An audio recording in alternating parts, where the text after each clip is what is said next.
تو آپ کی زندگی بدل جاتی ہے. رب العزت نے فرمایا اِنَّا أَخْلَصْنَاهُمْ بِخَالِصَةٍ ذِكْرَ الدَّارِ، بے شک ہم نے ان کو ایک خاص چیز کے ساتھ خالص کیا تھا، وہ ہے آخرت کے گھر کی یاد. تمام انبیاء کیسے خالص ہوئے؟ اخلاص موت کی یاد سے آتا ہے. کیا آپ موت کو یاد نہیں کریں گے؟ قبر تو انسان کو 70 بار سے زیادہ دن میں یاد کرتی ہے. تو جو انسان اپنی قبر کو بھولا رہتا ہے تو وہ زندگی میں بھی سیدھے راستے پر چل نہیں پاتا، گمراہ ہو جاتا ہے. موت کی یاد انسان کی ضرورت ہے. اس ویکینڈ پہ آپ ضرور سنیے گا، ضرور پڑھیے گا یاد موت. ویب سائٹ سے، النور کی ویب سائٹ سے ڈاؤن لوڈ کر لیں. یہ آپ کی ہوم اسائنمنٹ ہے، کیونکہ آپ نے آخرت پر یقین کرنا سیکھنا ہے. تو یقین کرنا کیسے سیکھیں گے؟ اس کے لیے آپ کے لیے ایک راستہ ہے. پھر اسی طرح سے آخرت کے گھر کے بارے میں رب العزت نے فرمایا وَإِنَّ الدَّارَ الْآخِرَةَ لَهِيَ الْحَيَوَانُ لَوْ كَانُوا يَعْلَمُونَ. اور یقیناً کتنی اہم بات ہے. کیا آپ بلیو رکھتے ہیں؟ آپ ایمان رکھتے ہیں اس بات پہ؟ اور یقیناً آخرت کا گھر ہی اصلی زندگی ہے. اصلی زندگی وہی ہے. کاش وہ جانتے ہوتے، کاش وہ یقینی علم کے ساتھ جان لیتے. یہ سورہ العنکبوت کی آیت نمبر 64 ہے. نالج کے ذریعے سے انسان کو یقین آتا ہے. یہی نالج روشنی ہے، پاور ہے. یہی آپ کو پاورفل بنائے گا، آپ کے اندر انرجی پیدا کرے گا. آخرت کا علم. یہاں یہ دیکھنے کی ضرورت ہے، بات ہے یقین کی. تو یقین کیا ہے؟ یقین ایسے علم کامل کو کہتے ہیں جس میں ذرہ برابر شک نہ ہو. یقین ہی عمل کا موجب بنتا ہے. کتنی عجیب بات ہے. یقینی علم تو اس کتاب میں موجود ہے، پھر بھی سب کو یقین نہیں آتا. ایسا ہے نا، کیونکہ سب اس علم پر غور و فکر نہیں کرتے، سچا نہیں سمجھتے، قابل تنا نہیں سمجھتے. جب کوئی موت کی بات کرے، عادت ہو گئی نا ساری زندگی سے، ڈرانے والی باتیں نہ کرو. اتنا تو پتہ لگتا ہے نا کہ موت کی یاد سے ڈر آتا ہے. تو یہی ڈر تو ہر کسی کی ضرورت ہے. اسی کی وجہ سے تو زندگی سیدھی ہوگی، صراط مستقیم پر چلیں گے. تو جو بے خوف ہو گیا اور جو خوف رکھتا ہے کیسے برابر ہو سکتے ہیں؟ خوف رکھنے والے کے بارے میں تو رب العزت نے فرمایا وَلِمَنْ خَافَ مَقَامَ رَبِّهِ جَنَّتَانِ، جو اللہ تعالیٰ کے آگے کھڑا ہونے سے خوف کھا گیا تو میں نے جواب دینا ہے، اس کے لیے 2 باغ ہیں. اور جو بے خوف ہو گیا اس کا حال تو قارون، فرعون، حامان اور ابی ابن خلف جیسا ہوگا. دیکھیں، دنیا میں انسان کو بے خوف بھی رہنا ہے اور خوف زدہ بھی رہنا ہے. انسان عجیب ہے، اپنے جیسے انسانوں کا خوف رکھتا ہے. اسے پتہ چل گیا تو کیا ہوگا. لوگوں کی نظروں میں عزت چاہتا ہے. انسانوں سے نہیں ڈرنا، انسانوں سے بے خوف ہو جائیں اور ایک اللہ کا خوف دل میں پال لیں. اور یہ دل کی عبادت ہے کہ آپ اپنے رب کا خوف دل میں رکھیں. یہ خوف نالج سے آتا ہے. جتنا زیادہ آپ علم کو پختہ کریں گے اتنا ہی دل کے اندر یقین آئے گا. کتنا زیادہ ضروری ہے موت کے بارے میں پڑھنا، سمجھنا، جنت کے بارے میں، جہنم کے بارے میں، قبر کے بارے میں اور حشر کے میدان کے بارے میں. علم کامل چاہیے، کمال درجے کا علم. کبھی کبھی ایسا لگتا ہے الفاظ سے علم ملتا ہے لیکن انسان کو اللہ تعالیٰ جب کسی خاص صورت حال کا مشاہدہ کرواتے ہیں، اللہ تعالیٰ جب کسی خاص صورت حال میں رکھتے ہیں تو وہ علم انسان کو ٹھہرنے نہیں دیتا.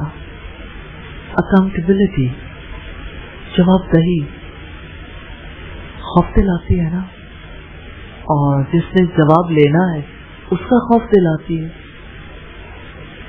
کتنی زیادہ ضرورت ہے ہماری کہ ہم اپنا محاسبہ کریں، اپنی زندگی کا جائزہ لیں، ہم کہاں ہیں. آخرت پر جس کے 6 مراحل ہیں، موت، قبر، جی اٹھنا، یعنی اپنی قبروں سے جب اللہ تعالیٰ زندہ کر کے اٹھائیں گے، میدان حشر میں حاضری، میزان یعنی اعمال کا وزن، جنت یا جہنم، یہ 6 مراحل ہیں. باقی چیزیں ان کے ساتھ آ جاتی ہیں، جیسے شفاعت کا ہونا، یا اسی طرح سے حوض کوثر پر جانا، یا پل صراط، یہ سب باقی اسی کے ساتھ ریلیونٹ ہو جاتے ہیں، لیکن 6 بڑے مراحل ہیں. تو آخرت پر یقین کے بغیر اس کتاب ہدایت سے فائدہ نہیں اٹھایا جا سکتا. آخرت پر یقین کرنے سے مراد ہے کہ انسان دنیا میں غیر ذمہ دار نہیں ہے، بلکہ اپنے اعمال کے لیے جواب دہ ہے. تو دیکھیے، ہم ہر روز بات کرتے ہیں you are accountable, I am accountable, میں جواب دہ ہوں. تو یہ جواب دہی غیر ذمہ داری سے بچاتی ہے. جواب دہی کا یقین، انسان دنیا میں پھر غیر ذمہ دار نہیں رہتا. اس جواب دہی کے لیے اللہ تعالی دنیا کے موجودہ نظام کو تباہ کر دیں گے اور ایک نیا جہان بنائیں گے. پھر سب کو جمع کر کے حساب کتاب لیں گے اور ہر ایک کو اس کے اعمال کے مطابق جزا یا سزا ملے گی. اور اللہ تعالیٰ کے فیصلے کے تحت انسان جنت یا دوزخ میں جائیں گے. نبی صلی اللہ علیہ وسلم آخرت کے نقشے کو ہر وقت سامنے رکھتے تھے. سوال یہ پیدا ہوتا ہے کیسے؟ صحیحین میں سیدنا ابن عباس رضی اللہ تعالی عنہ بیان کرتے ہیں کہ ایک بار سیدنا عمر رسول اللہ کے پاس ایک بالا خانے میں آئے. دیکھا تو اس میں کرز درخت کے پتوں اور جو کے ایک ڈھیر اور معلق یعنی لٹکے ہوئے کچھ چیزوں کے سوا کچھ نہیں ہے. اور خود نبی صلی اللہ علیہ وسلم ایک چٹائی پر لیٹے ہوئے جس کے بانوں کے نشانات آپ کے پہلو پر نمایاں ہیں. یہ فقیرانہ منظر دیکھ کر سیدنا عمر اشک بار ہو گئے. رسول اللہ صلی اللہ علیہ وسلم نے پوچھا کیا بات ہے؟ عرض کی اللہ کے رسول، آپ پوری کائنات سے اللہ تعالیٰ کے برگزیدہ اور ممتاز ہیں اور اس پراگندہ حالت میں ہیں. کسرا اور قیصر بے تابانہ دونوں بادشاہ ہیں، ایک روم کا بادشاہ تھا اور ایک ایران کا بادشاہ تھا. تو سیدنا عمر نے کہا کسرا اور قیصر بے انداز ناز و نعمت سے متمتع ہیں. یہ صورتحال دیکھ کر آپ کا چہرہ سرخ ہو گیا. بیٹھ کر فرمایا خطاب کے بیٹے، تو شک میں مبتلا ہے، تجھے تو شبہ ہے. کسرا اور قیصر ایسے لوگ ہیں جن کو ان کی حیات طیبہ دنیا میں ہی دے دی گئی. مسلم کی ایک روایت میں ہے، آپ نے فرمایا کیا تمہیں پسند نہیں کہ یہ ناز و نعمت ان کو دنیا میں مل جائیں اور ہمیں آخرت میں؟ عرض کی اللہ کے رسول کیوں نہیں؟ پھر آپ نے فرمایا اللہ تعالیٰ کی حمد و ستائش اور اس کا شکر ادا کرو کہ اللہ تعالیٰ نے تمہارے لیے نعمتیں آخرت میں رکھی ہیں. اولئک علی ھدی من ربہم واولئک ھم المفلحون، یہی لوگ اپنے رب کی طرف سے ہدایت پر ہیں اور یہی لوگ فلاح پانے والے ہیں. اولئک فیملی، اس فیملی کے کسی اور ممبر کا نام پتہ ہے؟ جی کون بتائے گا؟ یہ